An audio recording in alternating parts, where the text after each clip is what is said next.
അമ്മയാണ് കാണപ്പെട്ട ദൈവമെന്ന ജീവിത യാഥാർത്ഥ്യം പരിധികളില്ലാത്ത സ്നേഹത്തിലൂടെ, ഉപാധികളില്ലാത്ത സ്നേഹത്തിലൂടെ ദൈവത്തെ സ്നേഹിച്ചുകൊണ്ട്, മനുഷ്യനെ സ്നേഹിച്ചുകൊണ്ട് ലോകത്തിന് കാണിച്ചു കൊടുത്ത ദേവിയാണ് മാതാ അമൃതാനന്ദമയി.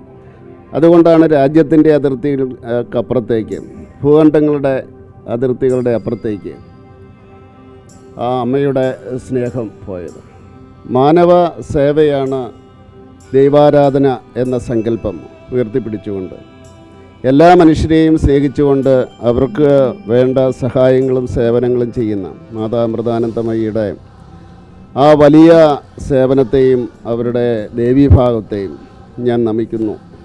അമ്മയുമായിട്ടുള്ള എൻ്റെ ബന്ധമെന്ന് പറയുന്നത് എൻ്റെ ഗുരുവുമായിട്ടുള്ള ബന്ധമാണ്.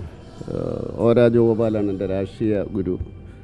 അപ്പോൾ തീർച്ചയായിട്ടും രാജേട്ടന് അമ്മയുടെ അനുഗ്രഹമുണ്ട്.